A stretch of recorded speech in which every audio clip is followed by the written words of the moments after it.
Hospital থেকে পালাতে গিয়ে ফুলকিদের কাছে ধরা পড়ে গেল রুদ্র। হ্যাঁ বন্ধুরা, এমনটাই দেখা যাবে। তাই সম্পূর্ণ জানতে ভিডিওটিতে লাইক দিয়ে চ্যানেলটি সাবস্ক্রাইব করে দেখতে থাকুন। গল্পের শুরুতে দেখা যাবে কোর্ট তার রায় ঘোষণা করে দেয় আর সেখানে রুদ্র যাবজ্জীবন জেল হয়। তখনই রিকি কাঁদতে থাকে আর বলতে থাকে, দাদা তুই এটা কি করলি, কি করলি এটা? আমি এখন কি করে কাটাবো সারাটা জীবন, তোকে ছাড়া কি করে থাকবো? তখন রুদ্র বলে, তুই একদম কাঁদবি না, কাঁদবি না তুই। আমি মাকে কথা দিয়েছি তোর কিচ্ছু হবে না, তুই একদম কান্না করবি না। তারপরে দেখা যাবে ফুলকি সেখানে চলে আসে আর সে বলতে থাকে, কি জামাইবাবু, এবার শান্তি হয়েছে তো? অনেকবার আপনাকে আমি বারণ করেছিলাম, অনেকবার। অনেক কিছু করেছেন, আমার দিকে কুনজরে তাকিয়েছিলেন না, অনেক কিছু করেছেন আমাদের পরিবারকে শেষ করার জন্য। এবার এবার তার সাজা হয়েছে। এবার পাপের শাস্তিগুলো আপনি ভোগ করুন, বুঝতে পেরেছেন? আপনার পাপের ঘোড়া না পূর্ণ হয়ে গেছে। বলেছিলাম না, এবার আর আপনি কিছুতেই পার পাবেন না, পার পাবেন না, আপনি কিছুতেই পার পাবেন না। তখনই রুদ্র ফুলকির দিকে তাকিয়ে রাগান্বিত ভাবে মনে মনে বলতে থাকে, ফুলকি দাস, তোমাকে আমি ছাড়বো না, কিছুতেই ছাড়বো না। আর এমন কোনো জেল হয়নি যেখানে এই রুদ্ররূপ সান্যালকে আটকে রাখবে, কিছুতেই না। তারপরে রুদ্র ফুলকিকে বলে ওঠে, তুমি কি ভেবেছো আমাকে সারা জীবন কারাগারে আটকে রাখতে পারবে? কোনোদিনও না, আমাকে কোনোদিনও কারাগারে আটকে রাখতে পারবে না, বুঝতে পেরেছো? তখনই সুশান্ত বলতে থাকে, কি রুদ্ররূপ সান্যাল, চলুন, এবার তো আপনাকে যেতে হবে। চলুন, বাইরে আপনার জন্য সংশোধনাগারে যাওয়ার জন্য গাড়ি চলে এসেছে, চলুন। এই বলে রুদ্রকে সেখান থেকে নিয়ে চলে যায়। তখন লাবু কান্না করতে থাকে। তখন ফুলকি বলতে থাকে, দিদি ভাই, আমি জানি তোমার অনেক কষ্ট হচ্ছে, কিন্তু কিন্তু কষ্ট পেও না তুমি। পাপের ঘোড়া যে ওনার পূর্ণ হয়েছে। দাদা ভাই, দাদা ভাইকে উনি মেরে ফেলেছে। তাই এবার ওনার পাপের শাস্তিগুলো যে ওনার পাওয়ার সময় হয়ে গেছে।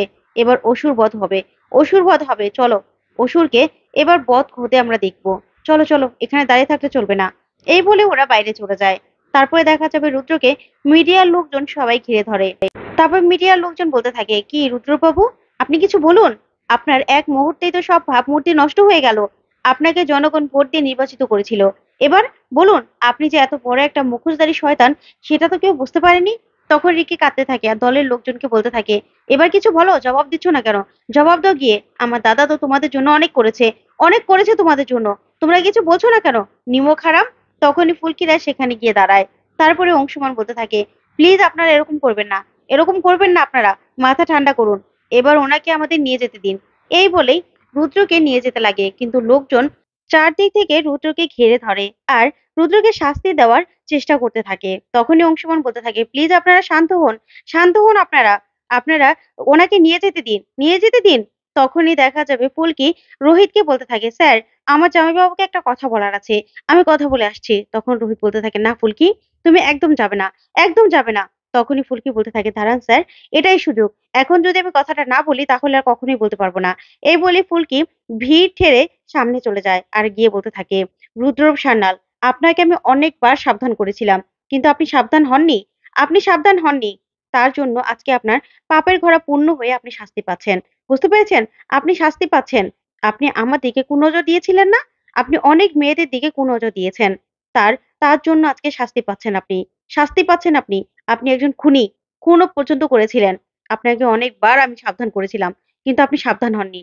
এবার এবার আপনাকে কেউ বাঁচাতে পারবে না, কেউ বাঁচাতে পারবে না। তখনই দেখা যাবে বড়বাবু চালাকি করে নিজের বন্দুকটা এগিয়ে দেয় রুদ্রর কাছে আর রুদ্র সাথে সাথে সেটা বড়বাবুর কাছ থেকে হাতে নিয়ে ফুলকিকে চেপে ধরে। তখন ফুলকির মাথায় বন্দুক বন্দুক ধরে অংশুমানকে বলতে থাকে, অংশুমান সেনগুপ্ত, তোমরা কিন্তু সবাই বন্দুক ফেলে দাও, ফেলে দাও বন্দুক, আমাকে এখান থেকে যেতে দাও। না হলে কিন্তু তোমার এই যে পাতানো বোন, তার মাথা আমি একদম উড়িয়ে দেবো, তাকে কিন্তু একদম গুলি করে দেবো।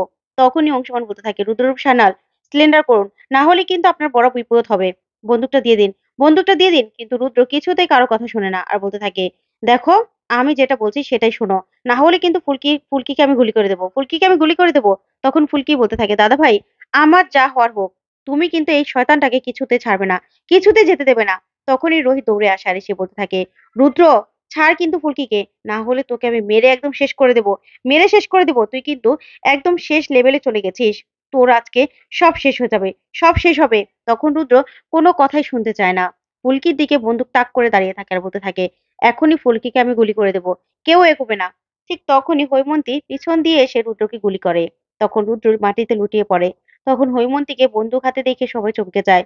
তারপরেই রোহিত বলতে থাকে, জেঠিমণি, তুমি এটা কি করলে? তখন ফুলকি বলতে থাকে, জেঠিমণি, তুমি এটা কি করলে, কি করলে তুমি? তখন হৈমন্তী পাথরের মতো দাঁড়িয়ে থাকে। ওইদিকে রুদ্র মাটিতে লুটিয়ে পড়ে, সাথে সাথে সেন্সলেস হয়ে যায়। তখন রিকি দাদা বলে চিৎকার করতে থাকে। তখনই বড়বাবু বলতে থাকে, অ্যাম্বুলেন্স, অ্যাম্বুলেন্স ডাকো, কেউ অ্যাম্বুলেন্স ডাকো। এই বলে বড়বাবু অ্যাম্বুলেন্স ডাকতে চলে যায়। তখনই সব পুলিশটা ঘিরে ধরে হৈমন্তী। তারপর লাবু বলতে থাকে, মা তুমি এটা কি করলে, কি করলে তুমি, কেন করলে এটা? কিন্তু হৈমন্তী কোনো কথাই বলে না। তখনই অংশুমান রোহিতের কাছে যায়। তখন রোহিত বলতে থাকে, অংশুদা, এখন কি হবে? জেঠিমণিকে কি গ্রেপ্তার করতেই হবে? কেন করবে বলো তো? এটা তো গ্রেপ্তার করার মতো কিছু নয়। তখন অংশু বলতে থাকে, যাই হোক না কেন রোহিত, আইন তো এটা বুঝবে না। তখন ধানু বলতে থাকে, হ্যাঁ তাই তো, আইন তো এটা বুঝবে না। আইন তো আইন তো আইনের গতিতে চলে। জেঠিমণিকে তো গ্রেপ্তার করতেই হবে। তারপরে অংশু বলতে থাকে, উনি তো একদম পাথরের মতো হয়ে গেছে, কেন যে এই কাজটা করতে গেল কে জানে। তারপরে তমাল আসলেই রোহিত বলতে থাকে, তমাল, জেঠুকে জানিয়েছিস? তখন তমাল বলতে থাকে, হ্যাঁ জেঠুকে ফোন করেছি, আসছে জেঠু। তারপরেই দেখা যাবে সেখানে মাস্টারমশাই চলে আসে আর এসে বলতে থাকে, কি রে রোহিত, কি হয়েছে, কি হয়েছে, আমাকে তো জানিয়েছে যে রুদ্রর যাবজ্জীবন জেল হয়েছে, আবার কি হয়েছে? তখনই মাস্টারমশাই হৈমন্তীর চারপাশে পুলিশ দেখে বলতে থাকে, এ কি রোহিত, যে তোর জেঠিমনির চারপাশে এরকম পুলিশ কেন, কি হয়েছে? তখনই রোহিত বলতে থাকে, আসলে জেঠুমনি ও রুদ্রকে কেউ একজন পিছন থেকে গুলি করে, আর সেটা হলো আর কেউ নয়, আমাদের জেঠিমনি। যা শুনে মাস্টারমশাই পুরো চমকে যায়, বলতে থাকে, কি বলছিস তুই, তো জেঠিমনি গুলি করেছে মানে? অংশুমান, আমি যেতে পারবো হৈমন্তীর কাছে?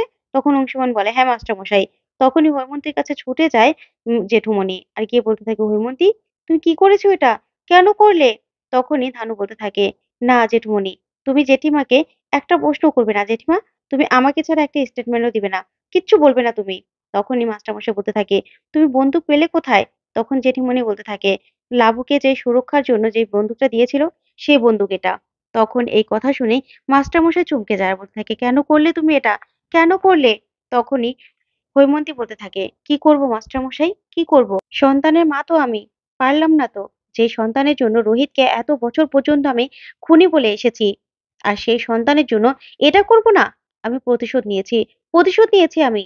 তখন এই কথা শুনে অবাক হয়েছে মাস্টারমশাই, কান্নায় ভেঙে পড়ে। তারপরে ফুলকি অংশুকে বলতে থাকে, দাদা ভাই, জেঠিমণিকে কি নিতেই হবে, নিয়ে যেতেই হবে? তখন অংশু বলতে থাকে, হ্যাঁ রে ফুলকি, নিতে তো হবেই, কারণ আইনের কাছে যে আমরা হাত পা বাঁধা।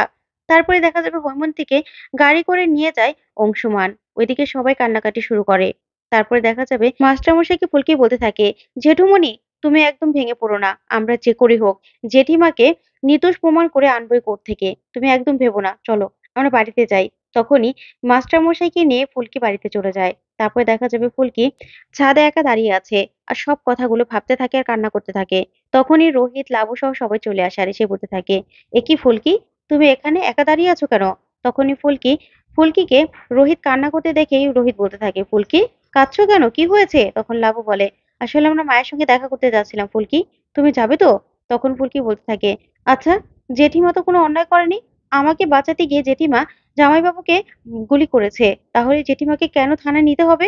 তখনই তমাল বলতে থাকে, হ্যাঁ রে ধানু, এটা দিয়ে কি জেঠিমাকে আমরা নির্দোষ প্রমাণ করতে পারবো না? পারবি না লড়াইটা করতে? কারণ ডিফেন্সের জন্যই তো উনি গুলিটা করতে বাধ্য হয়েছে তাহলে। তখন ধানু বলতে থাকে, হ্যাঁ রে ধাবাই, দেখতে তো হবেই। তখন লাবু বলতে থাকে, কি যে হচ্ছে বুঝতে পারছি না, রুদ্ররি বা ওইদিকে কি খবর কে জানে। তখনই অংশুমান সেখানে খবর নিয়ে আসে। আর যেই খবর শুনে অবাক হয়ে যায় সবাই। তো বন্ধুরা, আজকের আপডেটটি কেমন লাগলো কমেন্ট করে জানাও। ধন্যবাদ।